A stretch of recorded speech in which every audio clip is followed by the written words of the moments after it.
বুঝালেন যে না, আপনার সকলের সাথে কথা বলতে হবে, কারণ সকলেই তো আমাদের, তাই না? এখন আসি এই পুস্তক প্রকাশক কিভাবে শিল্প হবে সেটা নিয়ে শাহ আলম সাহেব কথা বললেন, আমি নাইবা বললাম। তবে আমি তো জানি চলচ্চিত্র যারা করে ফিল্ম ইন্ডাস্ট্রি তো বলে নাকি, তো এটা ইন্ডাস্ট্রিয়ালাইজেশন হলে আপনাদের বেনিফিট হবে, এটা সত্য। সেই ব্যাপারে উনি বলেছেন, আপনারা দেখবেন। এবং এটা বিএনপি সরকার, আপনাদের সুবিধা হলে এটাকে কেন করা হবে না এটার কোনো কারণ আমি খুঁজে পাই না। তারপরে বিষয়টি উনি উল্লেখ করলেন যে এটা কেন শিক্ষা মন্ত্রণালয় এটার সাথে জড়িত হয় না কেন। আসলে চিরাচরিতভাবে হয়ে আসছে, উনি যেটা ফিল করছেন এটা সত্য, কিন্তু শিক্ষা মন্ত্রণালয় এমনি কত বড়, আরো দায়িত্ব নিতে হবে সেটারও দরকার নেই। তবে যুক্তিসঙ্গতভাবে তিনি ব্যাখ্যা করেছেন যে এখানে শিক্ষা মন্ত্রণালয়ে থাকা প্রয়োজন রয়েছে। এটাও উনি বাংলা একাডেমি সেটা কালচার মিনিস্টার আন্ডার রয়েছে, আবার প্রফেসররা আমাদের আন্ডার রয়েছে, ইটস ওভারল্যাপিং, বাট উনি একটি বাস্তবমুখী কথাই বলেছেন। এখন আসি তারপরে প্রসঙ্গ, যেটা ডক্টর আজিজ সাহেব বললেন যে আপনাদেরকে বলা হয় কি যে নোট গাইড বই বিক্রি করেন। আসলে শিক্ষা ব্যবস্থা এমন দিকে ধাবিত হচ্ছে আস্তে আস্তে, আমার মনে হয় না যে এই নোট গাইড এটাই শিক্ষা প্রচলিত কোনো ব্যবস্থা হবে, সেটা বোধহয় আজকের দিনে পৃথিবী থেকে উঠেই যাচ্ছে। তাই বলে কি আপনাদের ব্যবসা বন্ধ হবে? নিশ্চয়ই না। এই প্রিন্টিং প্রেস হচ্ছে ওল্ডেস্ট প্রেস্টিজিয়াস বিজনেস।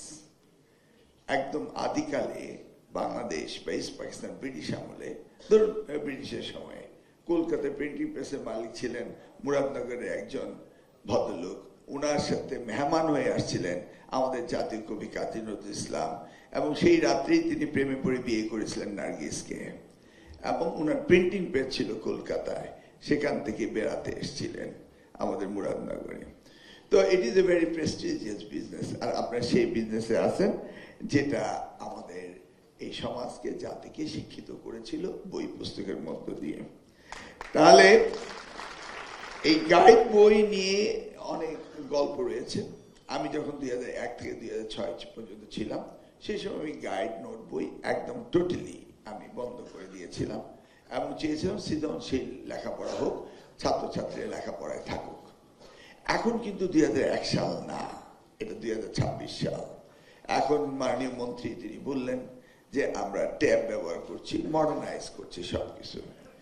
ট্যাব ব্যবহার হলে যে বই বন্ধ হয়ে যাবে এমনটি না। একজন বক্তা তিনি বললেন আমরা এত সস্তায় বই দেই যে উন্নত বিশ্বে আমরা এর চেয়ে 500 গুণ দামে বই দেওয়া হয়। উনি অবশ্য বলছেন 50% না, 500-1000 গুণ দাম বই বিক্রি হয়। আমি যে বই আমেরিকায় কিনে পড়েছি, এখন বই কেনা মানে টেক্সট বই খুব কম কিনে, তবু কিনতে হয়, সেই বইগুলো প্রচুর দাম। অতএব প্রিন্টিং ব্যবসা, এই পুস্তক ব্যবসা আপনারা ইন্টারন্যাশনালিও আপনারা ব্যবসা আরো বেশি করতে পারেন, এক্সপোর্টেবল আইটেম হতে পারে। এবং আমরা যে সস্তায় বই দেই, আমরা যেইভাবে তৈরি করি, সেটা আমরা ইন্টারন্যাশনাল গ্লোবাল কম্পিটিশনে গেলে আপনারা সবচেয়ে বড় এক্সপোর্টার। এই কথা কিন্তু সত্য। এই জন্যই সাহেবকে আপনারা হয়তো বলতে চেয়েছেন যে এটাকে ইন্ডাস্ট্রি হিসাবে স্বীকৃতি হতে হবে। This is very good valid point. কিন্তু আপনারা কিন্তু আসলে বই এসে আমরা খুব সস্তায় তৈরি করি, যা অন্যান্য পৃথিবীর কোন দেশ আমাদের সাথে কম্পিটিশন পারবে না। এখন বলা হয় যে কোয়ালিটি, আর ভাই যে পরিমাণ পয়সা ওখানে দেওয়া হয় এই কোয়ালিটি, এই বইটার কোয়ালিটি তো কোনো অবস্থাতে খারাপ না, কাগজ হতে শুরু করে প্রিন্টিং হতে শুরু করে, তাই না?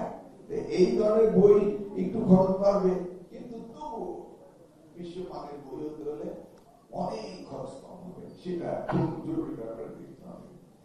আচ্ছা, এবার আসি নোট বই, গাইড বই সম্পর্কে। আমি কখনো অ্যাপ্রিসিয়েট করতে পারবো না যে নোট গাইড বই থাকুক, কিন্তু বই তো বলতে হবে না। আমি যদি ডিরেক্টলি গাইডকে গাইড বইয়ের মতো না মেনে, এর ভিতরে অনেক লুপহোলস রয়েছে। যেমন কথিত আছে যে কিছু কিছু প্রতিষ্ঠানে থেকে আমাদের শিক্ষকরা প্রশ্ন করে এবং এই শিক্ষকদেরকে আপনার এই গাইড বিতরণের জন্য বিগত সরকারের সময় দেখেছি বক্তব্য দিয়ে এসেছে হাজার হাজার টাকা, কোটি টাকা নাকি আপনারা নষ্ট করেন। এগুলি আমি দেখেছি, শুনেছি, এগুলি বাস্তব অবাস্তবের সমন্বয়। তাহলে এখানে মূলত আমি হয়েছি নিয়ন্ত্রণে, অর্থাৎ শিক্ষা মন্ত্রণালয়। আমার শিক্ষকরা যদি প্রেসক্রিপশন দিতে থাকে যে এই নোট গাইড বই আপনার পড়তে হবে, আর সেটাকে যদি আপনার কনভিন্স করেন, দ্যাটস নট রাইট। কিন্তু সহকারী সহযোগী বই হতে থাকবে এবং এটা যে যেটা ইচ্ছে সেটা কিনবে, এটাকে শিক্ষকরা যেন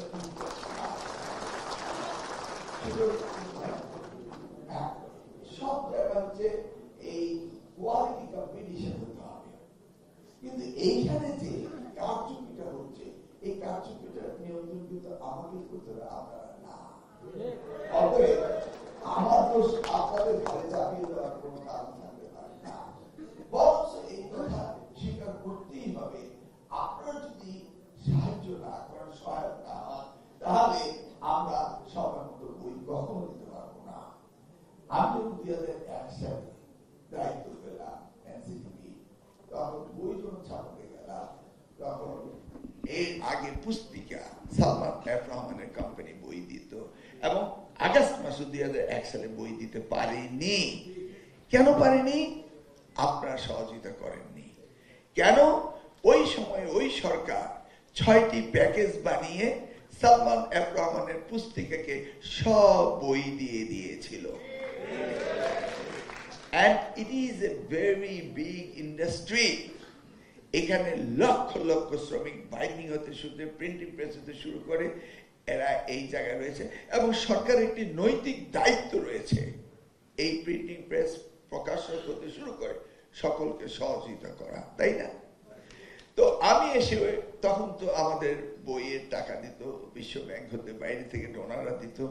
তারা বলল যে আমরা চাই কমপ্লিট প্যাকেজ, অতএব আমরা এটা শুনতে রাজি না। তাদেরকে আমি কনভিন্স করলাম, করে আমি 600 উপরে প্রিন্টার্সকে দিলাম এবং পার ফরম্যাট 74 টাকা থেকে নেমে তখন 37 টাকা এসেছিল।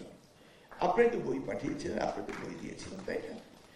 এখন ওই সময়ে আমি G2G গভর্নমেন্টের কর্ণফুলী পেপার মিল থেকে পেপার কিনেছিলাম, কারণ পেপারের জন্য কোয়ালিটিটা ইউনিফর্ম থাকে সেই জন্য, আর এই কেনাকাটার মধ্যে যেন কোনো দুর্নীতি না হয়। আমি সবসময় এই বিষয়গুলোর থেকে দূরে থাকার চেষ্টা করি এবং নিজেকে রাখতে চাই সঠিক পথে। তাহলে